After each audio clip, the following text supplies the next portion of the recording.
Good morning students. आज हम second part start करते हैं इंट्रोडक्शन ऑफ लॉन्गिट्यूड लैटिट्यूड्स का। कल हमने आपको हिस्टोरी का बैकग्राउंड बता दिया था कि लॉन्गिट्यूड लैटिट्यूड्स किस तरह बन के आए। तो आज हम इसका पार्ट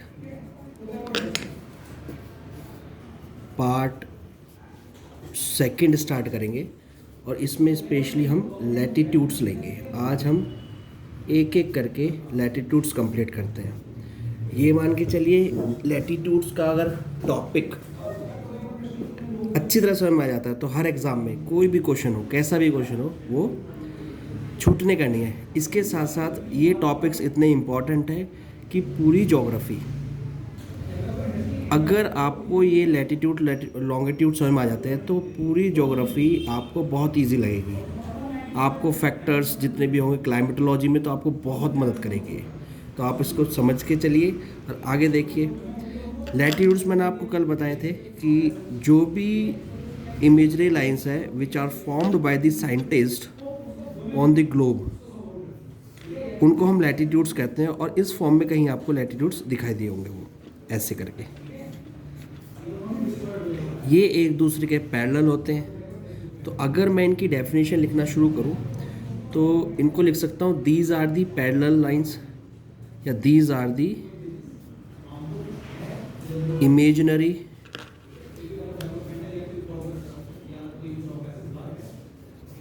लाइंस which are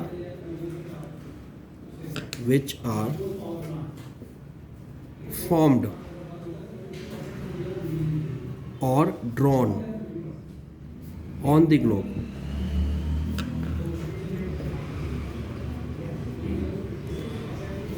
इसका सेकंड पॉइंट लिख सकता हूँ, these are parallel to each other. These are parallel to each other. इसका मतलब ये होता है कि दो लाइनों के बीच में, ये जो दो लाइन है इनके बीच का डिस्टेंस यहाँ से लेकर कहीं भी पूरे ग्लोब पे ले लो, वो आपका सेम रहेगा। सेम कितना है, हम ये मान के चलते हैं कि दो लाइंस के बीच का डिस्टेंस, दो लाइंस के बीच का डिस्टेंस 111 किलोमीटर होता है and it remains same through out the globe.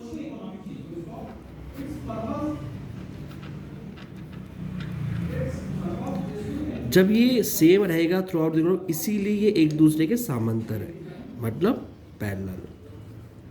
इसीलिए लैटिट्यूड्स का दूसरा नाम पैरेलल्स भी हो जाता है, इनको पैरेलल्स भी बोलते हैं।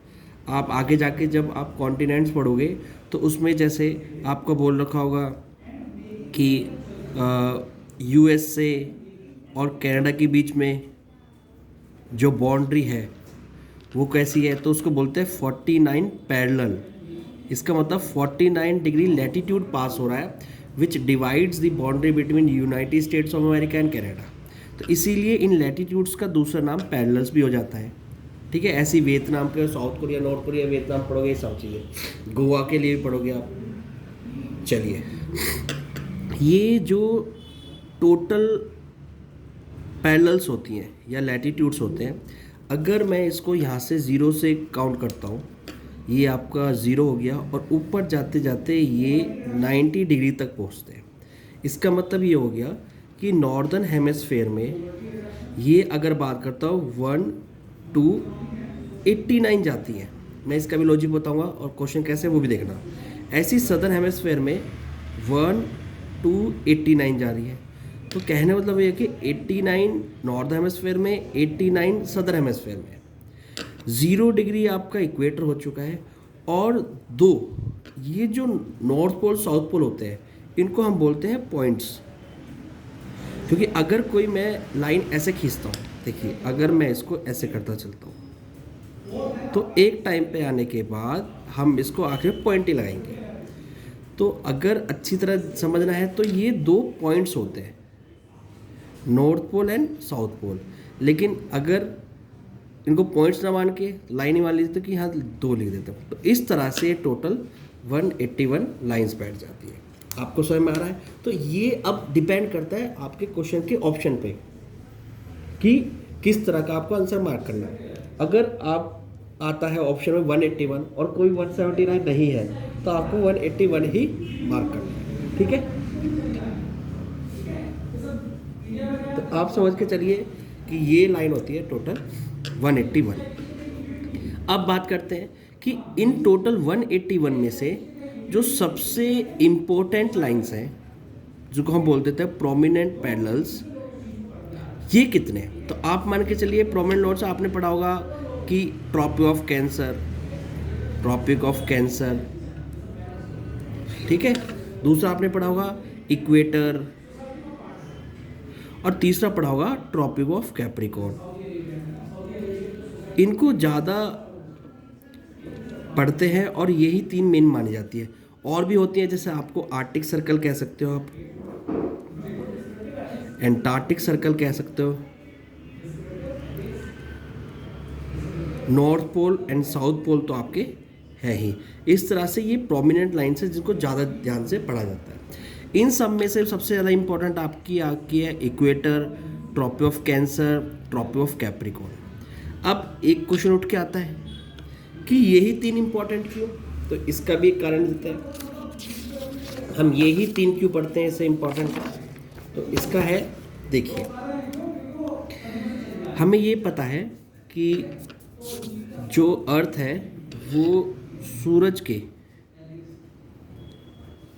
इलेप्टिकल पाथ्स में, ये ध्यान रखना, इलेप्टिकल पाथ में रिवॉल्यूशन करती है।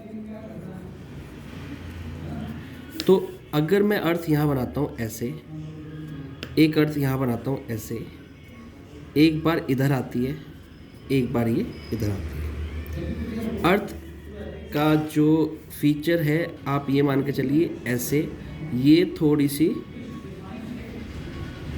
23.5 डिग्री झुकी हुई है। तो इक्वेटर आपका ये ऐसे आ जाता है, ट्रॉपिक ऑफ कैंसर यहाँ आ जाता है, ट्रॉपिक ऑफ कैप्रिकॉर्न यहाँ आ जाता है। अब ये जो ट्रॉपिक ऑफ कैंसर है, इसकी जो डिग्री हमने मेज़र की ये आती है 23.5 डिग्री नॉर्दर्न हेमिस्फीयर। इक्वेटर को हम 0 डिग्री पे मेंशन करते हैं, और जो ट्रॉपिक ऑफ कैप्रिकॉर्न है उसको 23.5 डिग्री सदर्न हेमिस्फीयर, जिसे कहते हैं मकर रेखा। तो अगर मैं इसको ऐसे कैलकुलेट करता हूँ, यही ऐसे ही बनाता हूँ इधर सब जगह,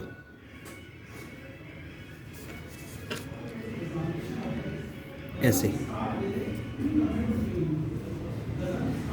तो आप देखिए कि सूर्य की जो सीधी किरणें जाएंगी, एक बार जो मान के चलता हूँ नीचे सीधी किरणें जो सीधी पहुँचेंगी, वो एक बार तो कैप्रिकॉर्न पे पहुँच रही हैं, सीधी किरणें जिसे कहते हैं वर्टिकल लाइंस। आप इसको ध्यान से देखिए, ये वाली सीधी किरणें, ये एक बार कैप्रिकॉर्न पर सीधी पहुँच रही है, और एक बार अगर देखी जाए तो एक बार ये सीधा कैंसर पे पहुँच रही है। इसका मतलब ये हो गया कि जो सन डायरेक्टली रेज पहुँचती है सन की, तो अगर मैं इसको अर्थ ऐसे बनाता हूँ, ये आपकी अर्थ है, मान के चलते ये अर्थ है, और ये आपका इक्वेटर है, ये ट्रॉपिक ऑफ कैंसर है और ट्रॉपिक ऑफ कैप्रिकॉर्न है। इसको मैं कैप्रिकॉर्न लिख देता हूँ यहाँ, इसको कैंसर लिख देता हूँ, और ये इक्वेटर लिख देता हूँ। तो ये मान के चलिए कितनी हो जाएंगी? तो सन की सीधी किरणें एक बार कैंसर पे आती हैं, ठीक है, जिसको आपने डेट भी दिखाया कर रखा होगा, 21 जून वर्टिकल रेज पड़ती हैं। फिर ये 3 महीने बाद नीचे को सन आता है, जिस तरह रेवोल्यूट कर रहा होता है, ठीक है। तो एक बार ये यहाँ पर आएगी, तो अगर मैं इसको ऐसे करूँ तो यहाँ पर ये इधर जाएगा, तो यहाँ जो डेट आएगी ये सितंबर है, 23 सितंबर। एक बार ये नीचे फिर जाएगी, तो सीधी जो किरणें पड़ेंगी वो कैप्रिकॉर्न पे पड़ेंगी, तो ये जो डेट आएगी 22 दिसंबर आ जाएगी 3 महीने बाद। फिर ये सूर्य फिर घूम के उधर ही पहुँचेगा, तो फिर ये ऊपर जाएंगी, तो यहाँ जो डेट आएगी अब क्या आएगी 21 मार्च। फिर ये ऊपर जाएगी तो वो जून आ चुका, फिर ऐसे सर्कल पूरे साल भर में इस तरह से सन दिखाई देता है अर्थ के ऊपर। तो इसका मतलब ये हो गया कि सूर्य की सीधी किरणें एक बार ज़्यादा से ज़्यादा मैक्सिमम कैंसर पे जा सकती हैं, और यहाँ सदर्न हेमिस्फीयर में ज़्यादा से ज़्यादा मैक्सिमम ये कैप्रिकॉर्न पे जा सकती है। इसीलिए इस एरिया को हम ज़्यादा इम्पोर्टेंस देते हैं, इस वाले एरिया को। तो इसीलिए हम जो लैटिट्यूड्स पढ़ते हैं, उसमें सबसे ज़्यादा इम्पॉर्टेंट हमारे लिए सबसे ज़्यादा इक्वेटर हो जाता है। उसके बाद हम आप कह सकते हो ट्रॉपिक ऑफ कैंसर हो सकता है, और उसके बाद हो सकता है ट्रॉपिक ऑफ कैप्रिकॉर्न।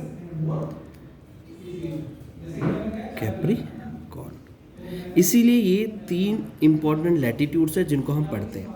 अब एक एक करके हम ये सब चीज़ ख़त्म करेंगे, और ये बहुत इम्पॉर्टेंट टॉपिक है। ये हो सकता है कि आपको बहुत ये लगे कि बेसिक है, इसे क्या है, इसे तो क्वेश्चन भी नहीं आते, और आते तो हम तो हो जाते हैं, अच्छी बात है हो जाते हैं, लेकिन ये क्लाइमेटोलॉजी में आपकी बहुत मदद करेगा, ये ओशनोग्राफी में आपकी बहुत मदद करेगा, ये टॉपिक बहुत ज़्यादा। और अगर आप सही ढंग से पढ़ोगे, साइंस एंड टेक्नोलॉजी में भी इसका रोल होता है। तो इनके जो टॉपिक्स होते हैं वो एकदम नहीं समझ पाते आप, क्योंकि आपके बेसिक आपने ऊपरी ऊपरी चीज़ पढ़ी होती हैं, इसके डीपली नहीं पढ़ा होता। अगली वाली वीडियो में हम आपको एक एक उठा के एक एक चीज़ क्लियर करेंगे, जितने क्वेश्चंस आए वो भी बताएंगे कहाँ से आए हैं और कैसे आए हैं, ठीक है। तो आप ये समझ लीजिए कि ये 3 क्यों इंपॉर्टेंट है, ये आपको समझ आएगी।